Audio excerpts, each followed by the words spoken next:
On this Friday night, MPs pack their toothbrushes and go home after a House of Commons all-nighter. Vote after vote on matters of confidence had Liberals pinned to their seats as Canada's elected officials did what they could to pass the time at work. But in the end, what did this pajama party really accomplish? Also tonight, the pride of Marystown, Newfoundland, Caitlin Osmond, skates her way to a world championship. This is The National.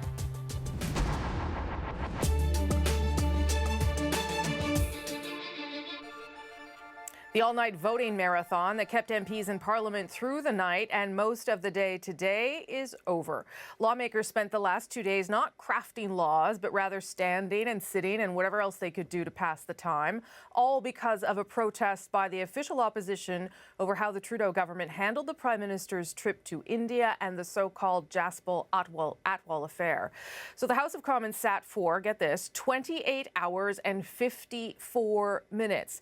The standoff now is over, and bleary-eyed MPs are heading home to their ridings. And our Catherine Cullen looks into whether anything was accomplished or whether it was just a political stunt. All night long. When politicians work all night long, funny things can happen, like the YMCA dance. I have got change of shirt, and my staff has just come with gum and deodorant. It's not for me, it's for my colleagues. And toothpaste and a toothbrush. Things are getting a little stale in there? They're getting stale in there. All those in favor of the motion will please rise. That's bound to happen after more than 20 hours of votes. Because the votes were all about government spending, each one was a crucial confidence issue, meaning if the Liberals lost, it would trigger a federal election. So MPs got comfortable and made the best of it. There's a lot of humor, a little bit of snoozing, a little bit of reading, a little bit of work. So, a little bit of snoozing. You know, you can't help but snooze after being up for 24 hours or so. By now, you might be asking yourself, why was this all happening? All we're asking for is a briefing. I'd prefer to have tucked my kids in last night. The Conservatives want answers about Justin Trudeau's trip to India. Specifically, they want to know how a convicted attempted murderer got invited to a reception with the Prime Minister. The Conservatives say the Prime Minister's national security advisor told some journalists rogue elements in India may have orchestrated it. And they say politicians, not just journalists, should be able to ask questions too. What capacity are The government says not in public, only in the closed-door secret meetings of the Security Intelligence Committee. That's the place where these questions should be raised. The marathon of votes was intended to pressure the government to change its mind. But in the end, it was the Conservatives who gave up first. I am prepared to soon withdraw many of our remaining motions to allow for staff and members of Parliament to get some rest. They insist this was still worth it because it put the spotlight on these security questions. We've been able to bring this not only to light, but also realize to what extent the Prime Minister is willing to cover it up. Meaning there will still be plenty to debate once MPs have had some sleep. Ready to go home to bed. Catherine Cullen, CBC News, Ottawa. This stonewalling will likely create a hefty overtime bill for taxpayers. Parliamentary services like the cafeteria and security staff, they must be available when the House is sitting, though officials say those costs are already accounted for in the annual budget. Worth mentioning, though, that MPs won't earn more from their all-nighter. There's no OT on top of their $172,000 a year salaries. Green Party leader Elizabeth May wasn't in the House today. She was in BC, joining those protesting against the expansion of the Trans Mountain Pipeline. She even got arrested.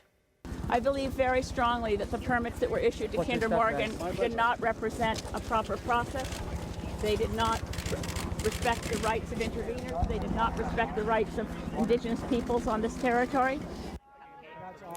May, who was arrested alongside NDP MP Kennedy Stewart, you see there, received a conditional release. She'll return to court on a civil contempt charge in June. Protest organizers, though, say that more than 100 people have been taken into custody since demonstrations began in Burnaby last weekend. A day after health officials said a teenager's death in Labrador was likely due to tuberculosis, the federal government has now committed to eliminating the disease in Inuit communities by 2030. That might surprise a lot of Canadians who may not realize how serious a problem it still is in the north.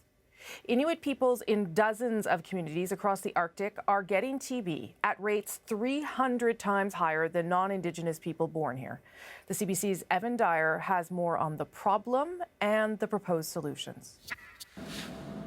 To most Canadians, tuberculosis seems like a disease from the past. But in the north, it's a very present danger. More than 100 active cases were diagnosed last year in Nunavut. The Inuit have lived with high rates of TB ever since they first settled in permanent communities in the 1940s. Poverty, poor housing, and above all, overcrowding have kept the bacterial infection going among young and old alike. So what did Kevin Kablutsiak was 16 when he was diagnosed with TB in Arviat, Nunavut, and went through 9 months treatment. He says some people were afraid to be around him. We have to encourage each other to talk about it, to understand how TB works, how it's contracted, and that it is curable, and that, if you have TB, you get treated and it's okay. This is now the first time that the government of Canada is saying that TB control is not enough. Just managing the elevated rate of tuberculosis in Inuit Nunavut is not enough. The hamlet of Kikik-Tarjuak is the worst affected in Nunavut. 1 in 10 residents has TB. Starting last month, a mobile clinic tested 90% of the town's population. The good news is that there are new diagnostic tests and also new treatments available, and both work much faster than what's existed before. So that means a new opportunity to get ahead of this contagious disease and stop its spread. It's not rocket science. We're in a position where we have the best technical and diagnostics tools that have ever been in existence. But Dr. Gonzalo Alvarez says medicine alone won't be enough to defeat a disease that thrives in crowded living conditions. This disease is more complex in that it is so linked to the social determinants of health. And so we need to see investments in, for example, housing, which I think is absolutely critical. The federal government says it'll spend $640 million over 10 years to improve Inuit housing and hopes to be able to declare all Inuit regions TB-free by the year 2030. Evan Dyer, CBC News, Ottawa. As Evan mentioned, this is not a new problem, not at all. By the 1950s, an estimated 1/3 of the Canadian Inuit population was infected with TB. And if the disease hurt communities in one way, in another, so did the government response. He realizes that as a result of our survey, he may be taken away from his home. Instead of treating patients locally, which was the practice in Alaska, for example, in Canada, patients were taken away from their homes and sent south for months, even years. At the time, it was portrayed as a humanitarian act. And for the Eskimos, an apprehension.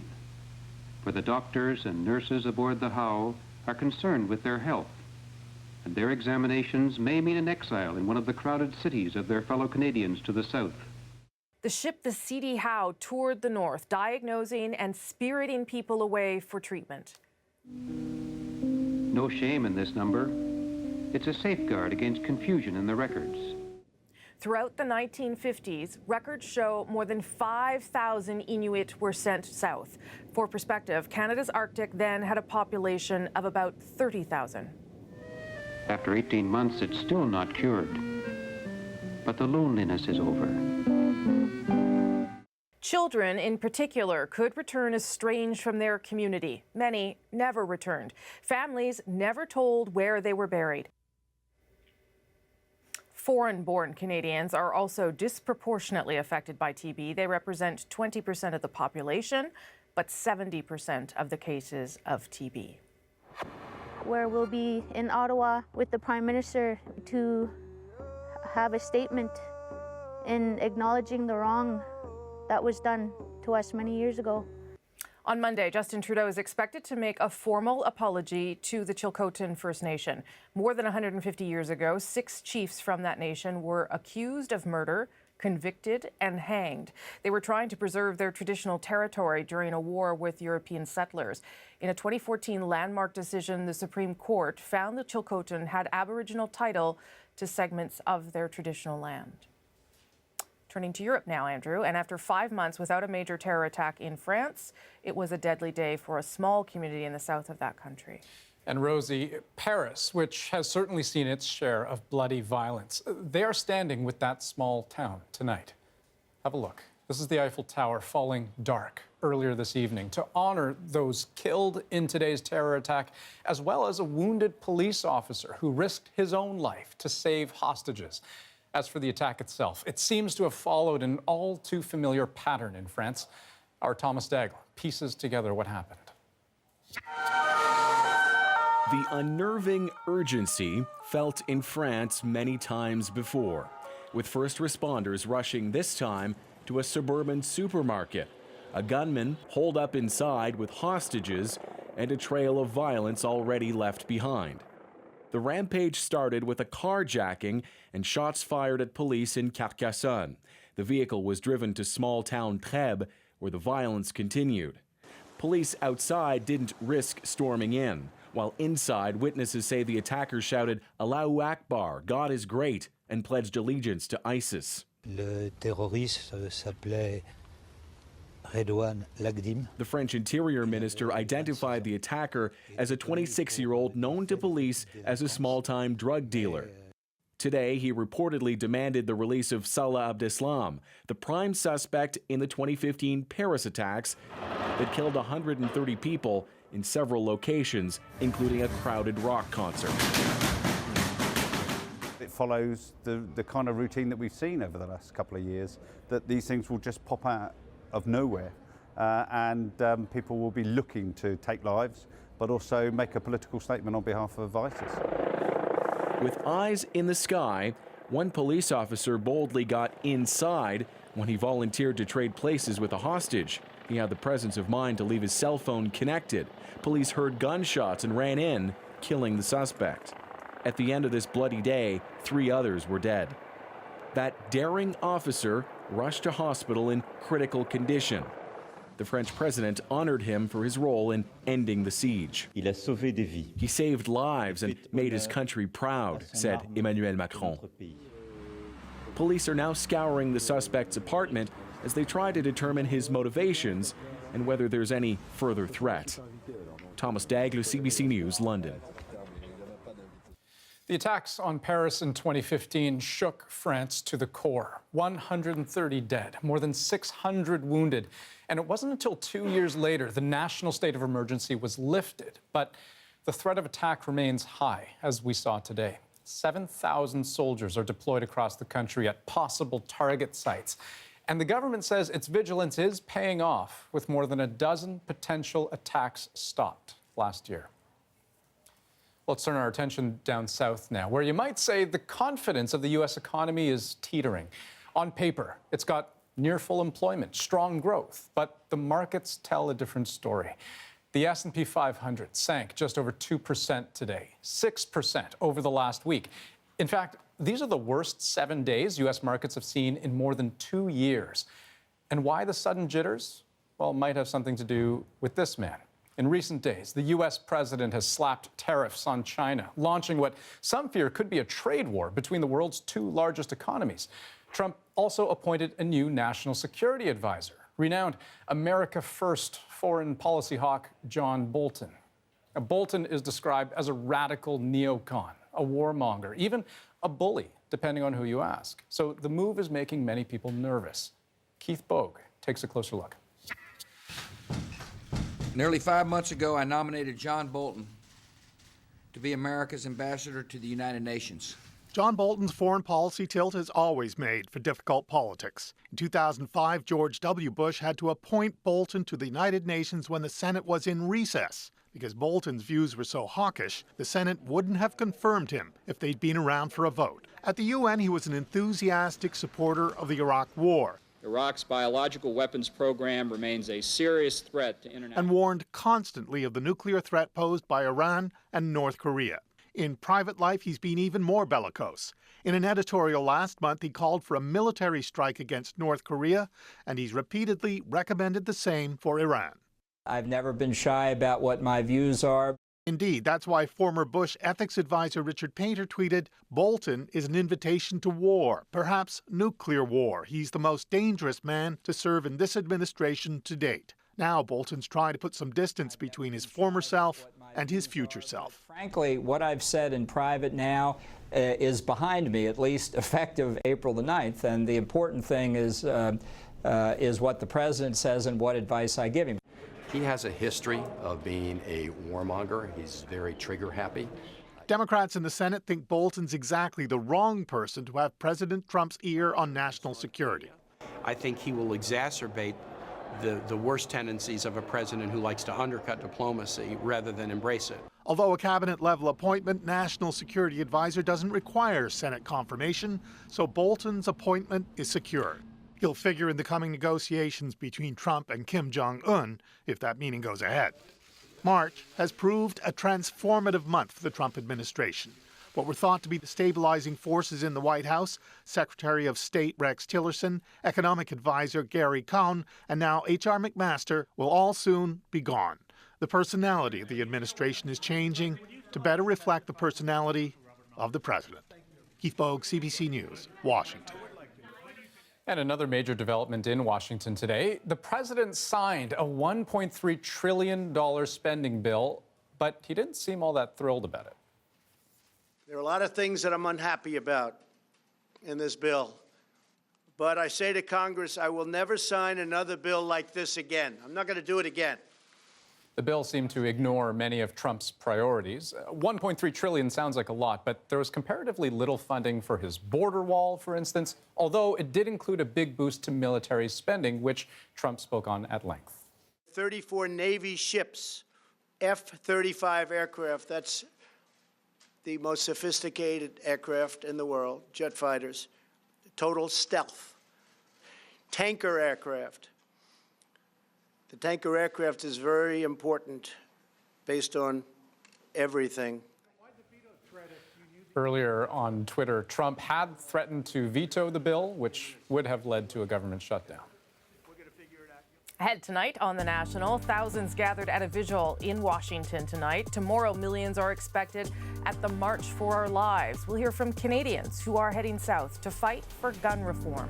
And later, Caitlin Osmond's historic win at the World Figure Skating Championships. We'll hear from her family watching back in Newfoundland.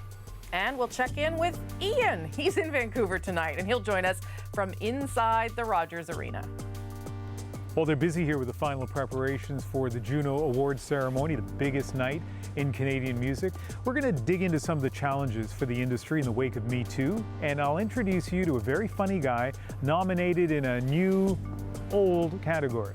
Like, hey, I invented this thing. You should try it. What does it do? Cooks food really fast. Does it do it properly? No.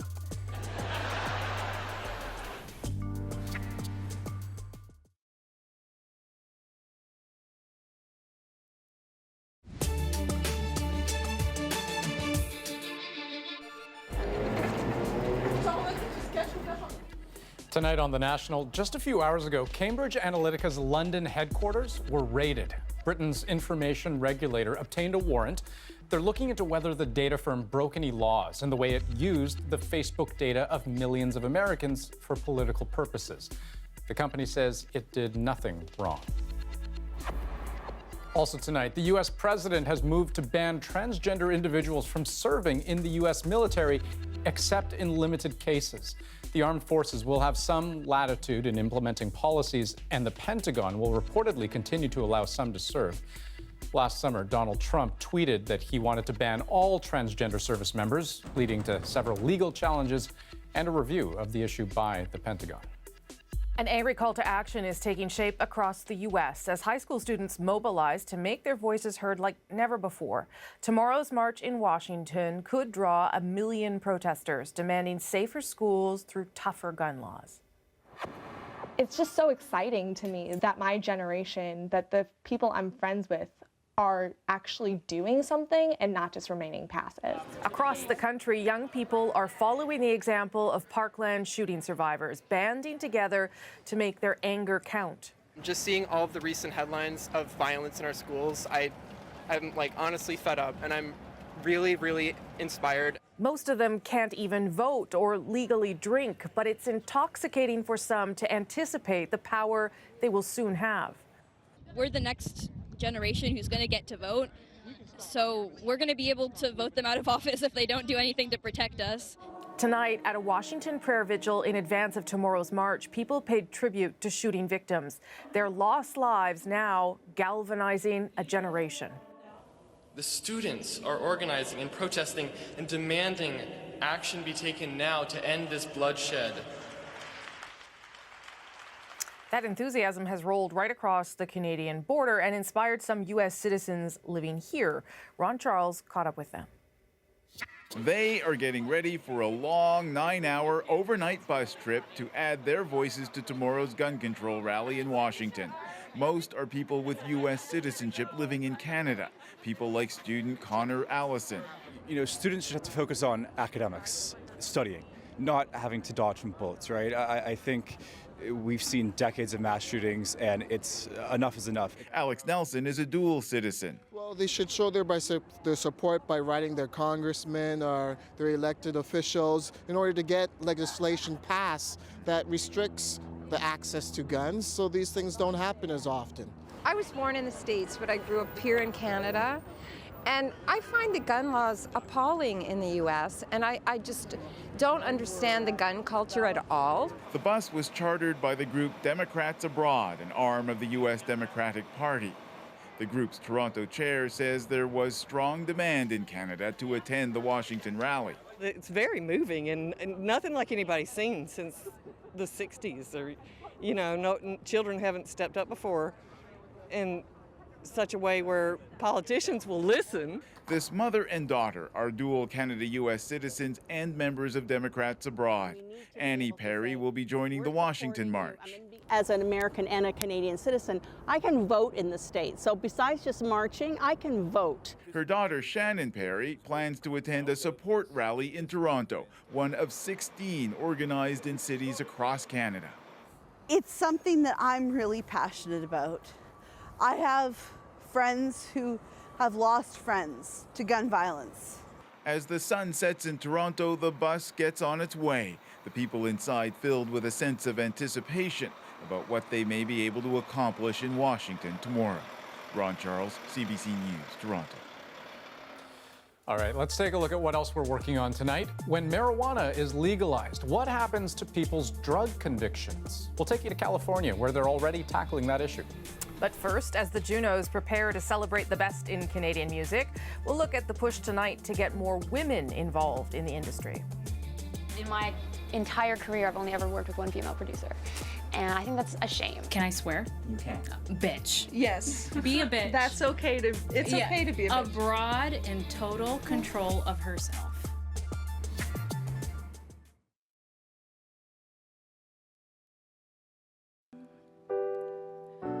I feel it in my bones, you're moving on for good this time. That is Ruth B. debuting a brand new song at an event put on by our colleagues at CBC Radio's Q. Ruth B., Michael Bublé, and lots of other Canadian stars will be here on Sunday night for the Junos. This is Rogers Arena, normally the home of the Vancouver Canucks, but as you can see, they're getting ready for the awards ceremony and what also is going to be a fantastic concert live on CBC Television. The Junos, of course, a celebration of Canadian music, but this year comedy as well. For the first time since 1984, there will be a Juno presented for Best Comedy Album. That category, kind of a throwback, so too is one of the nominees, Ivan Decker. And I spoke to him at the Vancouver Club where he made a stand-up debut almost 15 years ago. I know a few things. I know your hair is very important to you, ladies. And I learned this because I lived with a girl. Take observations of ordinary life and then add some comic time. I was like, are you crying because you didn't like your haircut? She was like, shut up! You don't understand! And I said, you are correct. I used to think oatmeal was the saddest food. And since being on top of your game in Canadian comedy doesn't necessarily make you a household name, so someone watching the National now who doesn't know who you are, what should they know? They should know that I'm a comedian, mostly, even though I dress like I manage a bank. I tell jokes. And I love jokes so much, and if you come and watch me, that's what you're going to get. I'm not going to pick on people in the crowd. I'm not going to try to change your mind about any issues, except maybe like appliance related. But if you invented a microwave today, you wouldn't be able to sell that to anybody. Like, hey, I invented this thing, you should try it. What does it do? Cooks food really fast. Does it do it properly? No. I could maybe convince you that microwaves are dumb, but that's pretty much as political as I get. I just want to make people laugh. That's kind of my main goal. I've heard legends of a $1 bill at one point. Oh, those must have been the salad days of Canadian currency. You generally don't swear on stage. You don't pick on your audience. You are dressed in a shirt and tie for this interview, and you're the youngest looking 32-year-old I've seen recently. Is this a shtick or is this you? I've always kind of enjoyed like the old style of showbiz where people dressed up, they wore suits. Like I love watching old Johnny Carson and stuff like that. And speaking of Carson, 4 months ago, Decker made it to U.S. late night TV on former Tonight Show host Conan O'Brien's show. That's why I think people who are good at running will get really cocky about it. They'll try to bring it up all the time. What do you do? I'm a runner. That's your job? No? I just want you to know that I do it a lot. Of course, times have changed since the days of Carson when one late night appearance was a career breakthrough. And that's where the album comes in. You may remember the golden age of comedy albums. Steve Martin, Richard Pryor, and before that, Bob Newhart, whose record topped the Billboard chart in 1960. Nowadays, albums don't generate those kinds of sales, but Decker says it is a path to getting his material on Sirius and XM satellite radio. To me, such a neat thing to have it be on XM radio and have it played all throughout North America and even the world if people tune in. And it's so fun to me to get like an Instagram video of somebody from Arizona of their kid doing my dinosaur joke. They're like, hey, he's a big fan of yours. And it's so cool. It's just like I never thought I'd be able to reach that audience. Of course, Decker is not the only nominee. There are 4 others from across the country vying for Best Comedy Album. As you look at that group of nominees, does anything come to mind to you? I think the nominees are just such a great kind of cross-section and example of how good the comedy in this country is. Like, they're all fantastic. I just think that if people were to listen to all 5, you'll get a really good idea of just how great Canadian comedians are. I mean, put it up against any of your favorites, and you'll see that there's so much talent here. And it really, it's such an honor for me to be in that group. So that's Ivan Decker's homework assignment for you. Download all 5 of those albums. This category, by the way, was awarded 4 times in Juno history between 1979 and 1984. The winners were the Royal Canadian Air Farce, Rich Little for his one-man performance of A Christmas Carol, and Bob and Doug McKenzie twice. Well, like other big award ceremonies, the Junos come in the wake of the Me Too and Time's Up movements. There's been progress in Canadian music. A year ago, 15% of the Juno nominees were women. This year, it is double that. But still, there is a push on to get more women involved in more categories of music, and Eli Glasner has a look at that story. Where we could be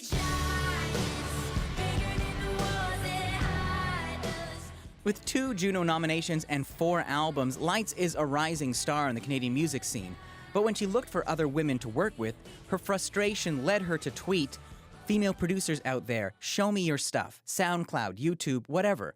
I want to make some music with you." One of my biggest issues with the industry is the lack of women behind the scenes, and especially women that are given opportunities behind the scenes.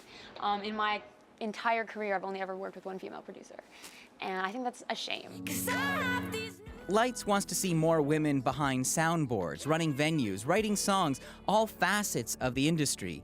It's a push for equality that's also personal. Now that I have a daughter, I notice what's marketed to young women. I think we need to reevaluate what we market to our kids, create interest and create an understanding of music and of music creation and the tech side of music and a passion for it, and make them realize that that is a career path, because if they don't see it, they don't know that they can be it.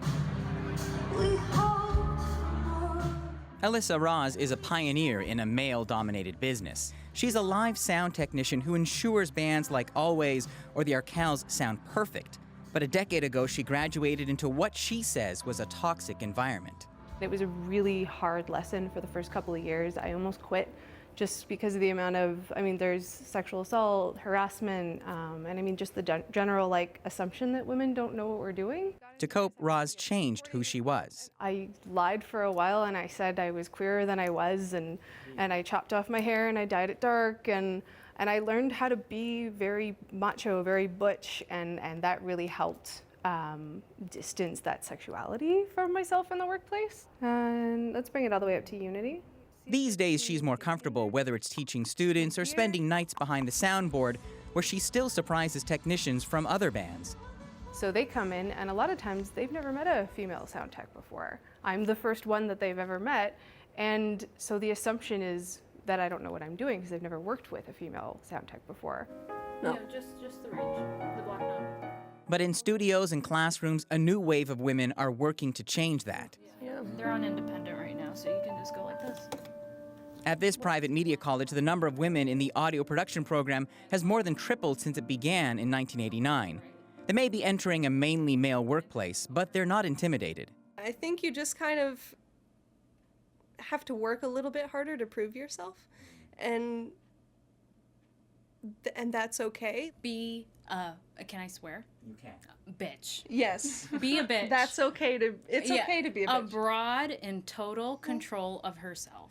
Nice. And that's it. The thirsty bird that always drinks the color black. It took years for Juno nominee Iskway to take full control of her career. She made a conscious decision to channel her experiences as an Indigenous woman into her art, sometimes at a cost. I've noticed opportunities pass because of the things that I've said. While women at this year's Junos only make up 30% of the major categories, Iskway's encouraged by some changes.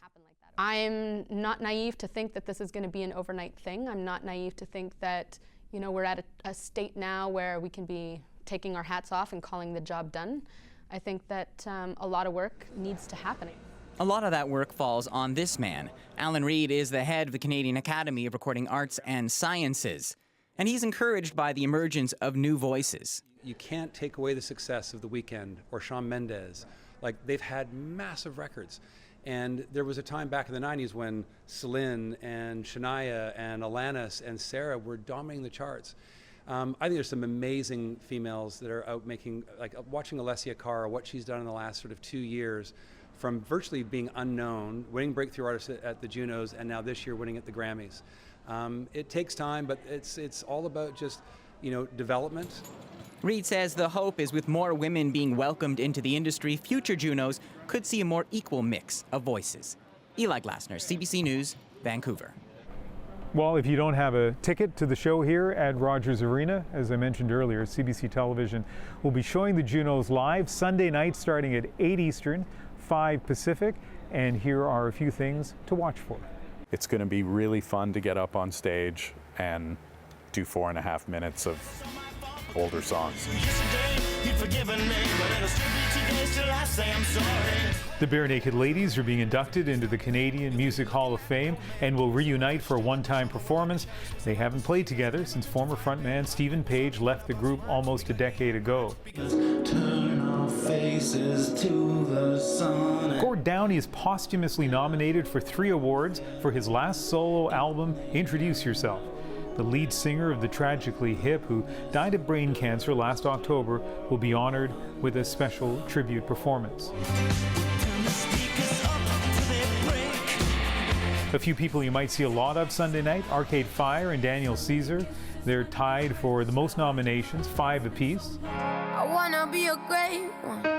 And keep an eye out for Jessie Reyes. It's her first time being nominated for a Juno, and she's up for 4, including Breakthrough Artist of the Year. Before I hit the grave, son, Louis V don't chase, no. Another artist to watch for, the triple nominee Ruth B., the singer-songwriter from Edmonton, whose career was launched on Vine. I am a lost boy from Neverland, usually hanging out with Peter Pan. She posted snippets of this song, Lost Boy, long before it became a radio hit. After the Junos, we'll have her remarkable story right here on The National. Here's a preview. Is there, either on stage or in a studio or I don't know where, a pinch me moment in the last year?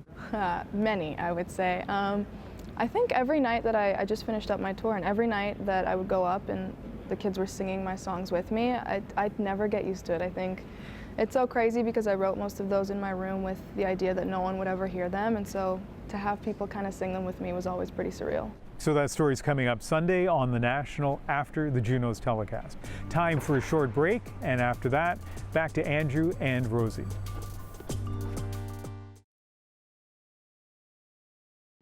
Seizures, uncontrollable twitching. Did you ever think it was weird how fast you left here?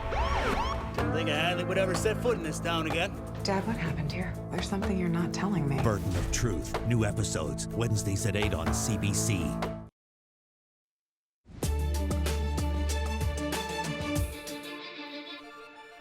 Canada is one step closer to legalizing marijuana after the Senate gave its thumbs up yesterday. But there are still a number of unanswered questions about how the new law will work. Among them, what happens to people who've been punished for breaking the law in the past?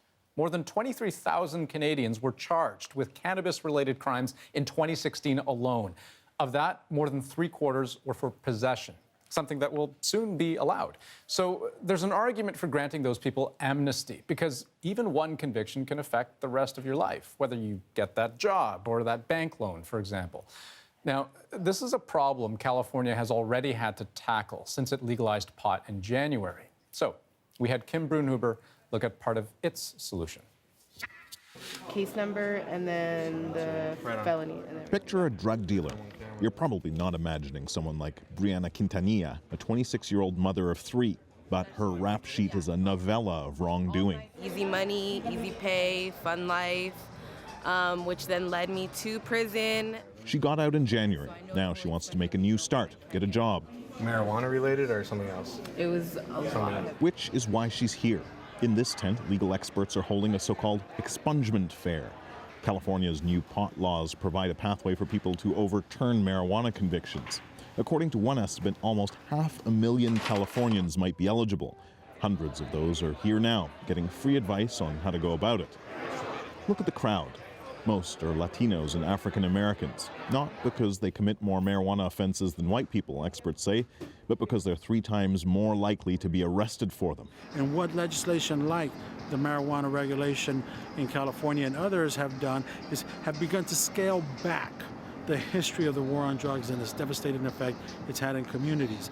This has been something I've been meaning to do for a long time now. 40-year-old Donald Bailey. Good family, good education, great job, bad past. I was just hypnotized by the street life. But surely, he says, his years of selling weed shouldn't count against him now. Even California's drug-sniffing dogs are no longer being trained to sniff out the drug he was convicted of selling. My marijuana convictions wouldn't even have been convictions had the laws been then what they are now. If you ask me, they should fall off immediately on their own. That's what will happen soon in some cities like San Francisco. Over the next year, thousands of low-level marijuana convictions will automatically just disappear. But in most places across the state, you still have to petition the courts, which isn't easy if you don't have money for a lawyer. How much is the fee? Even though Bailey now works at a law firm, he's not keen for his bosses to find out about his past, so he's going it alone. It would be able to sleep soundly at night knowing that my indiscretions and the past mistakes that I've made, I've paid for them and they're no longer there. There'll be no remnants of them. This possession charge should be dropped. It's looking good for Quintanilla. She'll find out in a few weeks. Getting out of jail is great, she says, but only ripping up these pages from her past will actually make her feel free. Okay, thank you. Kim Brunhuber, CBC News, Los Angeles. Now, we asked the Minister of Public Safety, Ralph Goodale, if Canada would eventually follow in California's footsteps. He said the existing law remains in place for now, but in a statement added, pardons are the final step in the reintegration process. We want to ensure that the waiting period, fee, and purpose of the program are fair, proportionate, and productive. Once Bill C-45 is enacted, we will examine how to make things fairer for Canadians who have been previously convicted for minor possession offenses. CBC News has learned the government is also looking at relaxing the rules around aerial drones. They're popular with everyone from hobbyists to first responders. But with so many restrictions on where and how drones can be used, it's a wonder they ever get off the ground. The CBC's Ashley Burke now on what could be coming. All right, so clear. Clear, eyes out. These paramedics see a day when their drones could save lives. We can't always have great access to a scene or to the patient. We can drop life-saving equipment, first aid kits, life jackets, sometimes something as simple as a rope to someone who's out on the ice. Right now, Canadian law requires operators to be able to see the drone they're flying. The current regulations for the average person who's flying a drone are really akin to flying a kite. You know, if you've got the string in one hand and the kite's on the other end, you can see it at all times. A pilot project with Transport Canada is allowing paramedics in Renfrew, Ontario, to test flying drones up to 4 kilometers away. Next month, the RCMP and Ontario Provincial Police will also take part in the trials. They'll be putting their equipment to the test around buildings and objects in cities. The government wants to make sure it's safe to open up the skies. You don't want this falling out of the sky and injuring anyone or causing further harm. Some businesses say it's about time the rules changed. It's exceptionally frustrating because my opportunities are all offshore. There is nothing I can do in Canada. When this Ottawa company did take on a government project to track moose in northern Ontario, it had to hire a helicopter to keep an eye on its drone. What I had to do to get authority to fly is I had to have a chase aircraft. In this case, I had a big yellow Chaperone, 7-seat helicopter, and they were using 220 times the fuel we were. CBC News obtained a briefing note to the Minister of Transport through a Freedom of Information request. It suggests that the government will use the information it learns from the trials to come up with new regulations. That could eventually lead to drone users, including recreational ones, being able to fly farther. Ashley Burke, CBC News, Ottawa. Aerial drones could one day patrol the Canadian Arctic. The federal government plans to buy a system of unmanned aircraft to monitor northern safety, security, and the environment. Tests are being carried out now by a company based in Iqaluit. Transport Canada says drones may eventually help detect things like oil spills, survey ice and marine habitat, and monitor ocean activity. Well, Caitlin Osman's World Championship skate is next, and her family's reaction is tonight's moment. But first, remember, you can always go deeper on the stories of the day earlier in the day. You can subscribe to our newsletter, cbcnews.ca/The National. The National Today takes you inside our journalism every afternoon.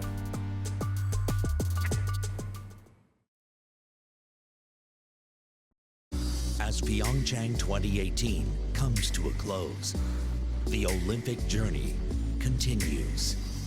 And look at the time, 9:69. One network is there. Kylie Marsh, the 21-year-old Canadian, a new world record. Every step of the way to Tokyo 2020 and beyond. CBC, Canada's Olympic network.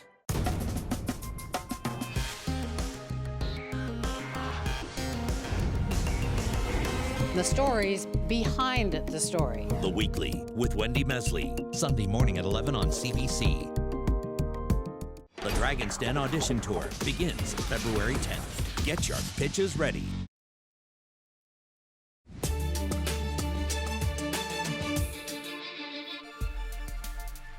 Tonight on The National, police in Ontario have arrested one of 3 men accused in a vicious attack on a man with autism.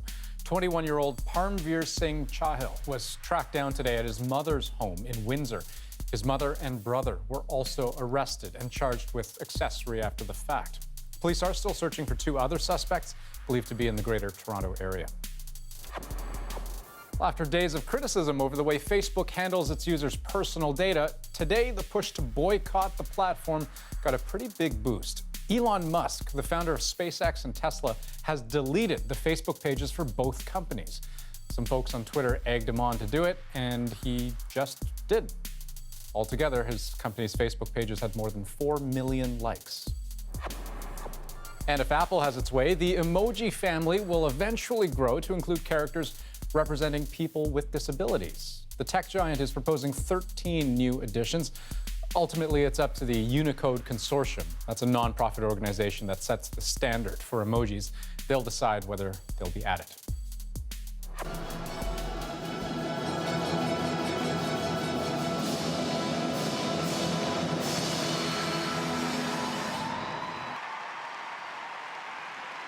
Well, that is Canada's Caitlin Osmond skating to gold at the World Championships in Milan. The 22-year-old finished on top of the podium with a nearly perfect performance today.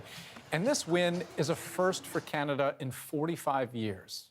We caught up with Caitlin and her family in the moments just after her big win, and that is our moment of the day. To be able to make the podium was my ultimate goal. I never thought being champion was possible. Hi, Caitlin. We're so proud of you all here in Marystown tonight. Not only in Marystown, but all over Canada. You did it again. You beat the odds. You showed us all. World champion, baby. Way to go, Caitlin. Once again, you made Marystown proud. Marystown's girl. So proud of you. Congratulations. We're so excited. We can't get over it. When you're going to do it, you're a world champion. Caitlin, this is Nan, and I'm really proud of you, and I love you, and I'm so proud of not even funny, and I love you the most.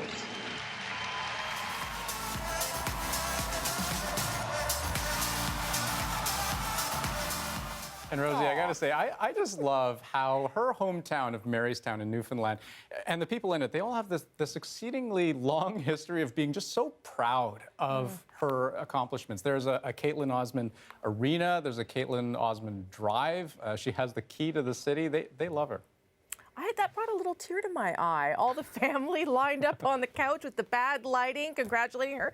And you mentioned this has been a long time since we won this, and that's true. The last time we won this particular title was in 1973, and it was Karen Magnuson. So this is a big deal for Canada and a big deal for that little town as well. Yeah, absolutely. And I just got to say, you know, I figure most Canadians probably haven't been to a figure skating championships before, but you don't really appreciate the athleticism involved unless you're there. You see, they go so fast, they go so hard, super impressive. So congrats to Miss Osmond. That's the National for this March 23rd. Have a great night. Good night.